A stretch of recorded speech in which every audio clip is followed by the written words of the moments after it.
Thank you, thank you. Can you see my screen? Yes, sir. Perfect, perfect.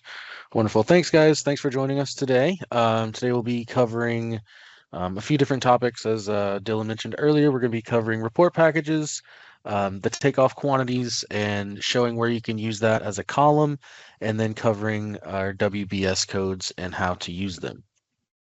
So the first thing that we will be going over today is going to be report packages. So if you ever come across a situation where you need to have a set of packages or reports that you would need to package together, you can do it by company or by user. So let's go ahead and show like maybe a company-wide package. So you come in here, you go to reports, and then you click report packages either by company or by user. And it's going to be the same screen in both sides. Just one will be user report packages and one will be company. Okay, so now we have to create the packages, much like a bid package. We're going to create the name for it, so I'll just call it company package. And then you're going to double click. And this is going to take you to the report finder. So we're going to hit the plus button here. And now we're going to find which report that we want to add. So maybe we want to add the bid item detail report. We can highlight that. Maybe we want to do the item master report, or maybe equipment. There's a whole ton of information in here that you can choose.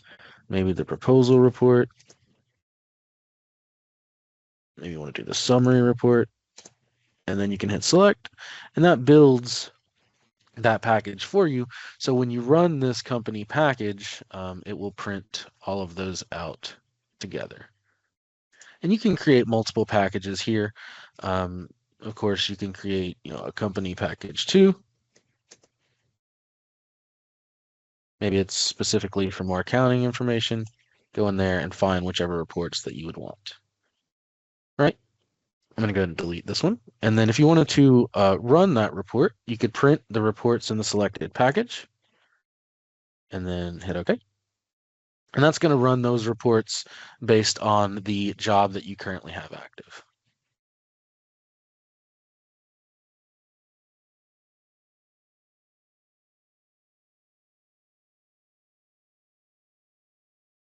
Okay. So here's my item cost detail report, and it has 34 pages. And this is going to be the proposal report, and it kind of runs in rapid succession. Creates the summary report. There you go. Okay. And you can print all of those out individually. All right. I will stop right there and kind of take questions on report packages if anyone has any.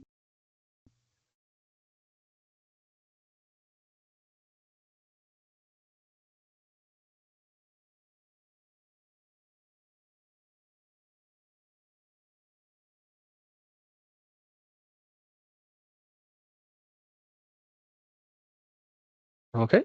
Let's go ahead and move on to the next topic, which is going to be takeoff quantities and how those are kind of put in and found in the software. So let's going to go to our bid items here.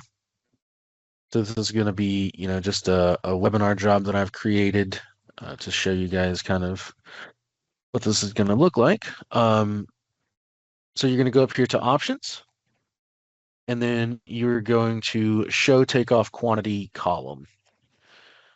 All right, so now we have the quantity column here, which is going to be what you're bidding on, and then your takeoff quantity, which is what we have put in here. Now, it's the exact same, but sometimes it's not. So if for whatever reason, let's say that, this one right here, instead of 200, maybe it's like 175. It's going to show you that it is different, and alert you that, according to your calculations, it's going to be 175, not actually 200, even though that's how you're going to have to bid them.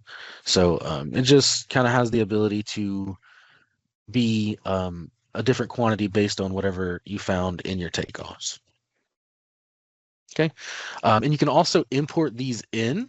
So if you're importing in from Excel from your Takeoff software, you can assign both the regular quantity as well as the Takeoff quantity in here.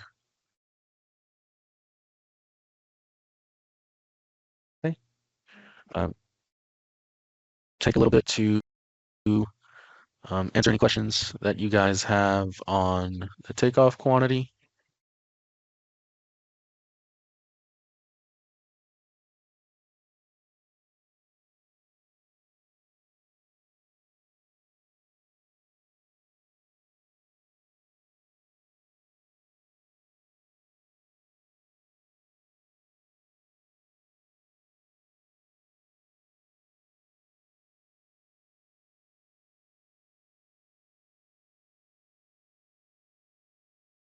All right. Last but not least, we'll be going over WBS codes and their likeness with cost codes and kind of how to incorporate those either before you bid your job, so you can import those in, or you can assign them individually once you're inside the software if you're going to be using, like sort of like Microsoft projects or anything like that, and you want to track that. So the way that you show the WBS codes that we have are going to be in options over here. Much like the show takeoff quantity column, you can show the WBS code column. Okay. And that's going to add some in. So if we imported this job in, we know that maybe our WBS code for 1.1 would be mobilization. Now you guys are going to have your own, standardized codes for this, which you can put in. So if you know what those are, you can hand type those in. So if it's 1.1, you could do 1.1, or if you don't know, you could hit the magnifying glass there and then pick from your list. Okay. And then much like the cost codes, you can go to a specific bid item and go up to actions and then go to item WBS code. So once you want to find one, you could hand type it in if you know what that is, or you could look on your list. And let's say this, we could do site survey, hit select, hit OK, and now it assigns it with that WBS code. So like your cost codes are going to be for your accounting software. This is going to be more for your job tracking, your WBS codes, your projects and things like that. And then you can also run reports and things based off that to group the like items together. So with that would be in our report tree. You can open that up and go to the WBS code option and hit start. And then you could pick a specific bid package if you have alternates, things like that. But we're just going to hit OK here, kind of show you guys what it looks like when it prints it out. So this is going to be our just mobilization and the WBS code for that, and then what your total costs are and what the man hours are, your site survey, what the total cost is and your man hours, the excavation, the total cost, and the man hours. And this is going to be the non-distributed items that do not have the WBS code, and then its total cost, and then man hours.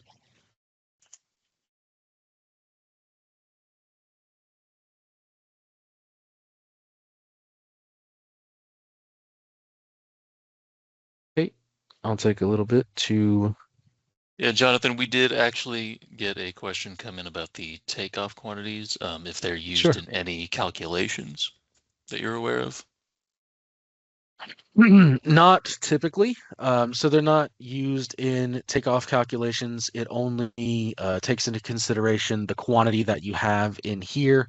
However, there is an option that you can go in and use for what is it? Is it actions? Hold on, sorry.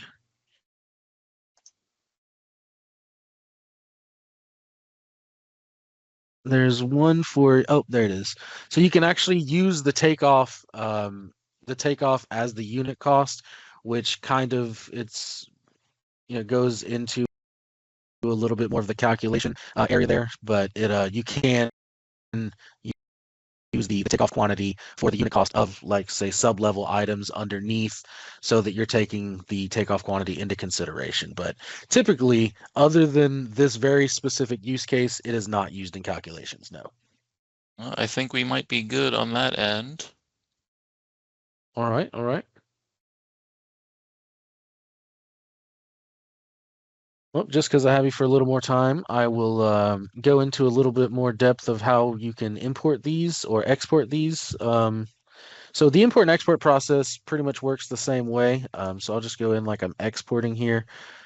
So we're going to export this to Excel rather than import. I just wanted to show you guys, you do have the option as you're coming in here to, assign not only like item master codes, but you can come down here, down to the bottom, and also assign WBS codes. So when you're importing them in, they will already be assigned, much like you could with your cost code items on the top level. If you have overall, top level cost codes, you could put that information in there as well.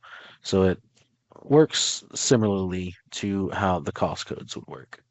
So you could assign it to, let's say you have column 5 set up to it. You could assign that. Column 6 could be the description of the cost code.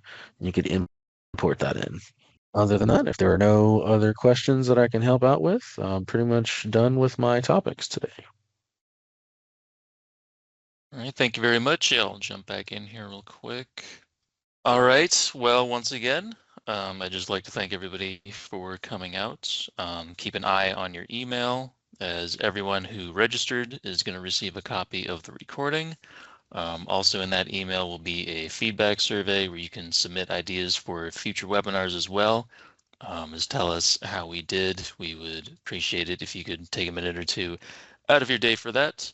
But other than that, we thank you again and wish everyone a nice rest of their day, rest of their week, and we'll see you next time. Thank you very much.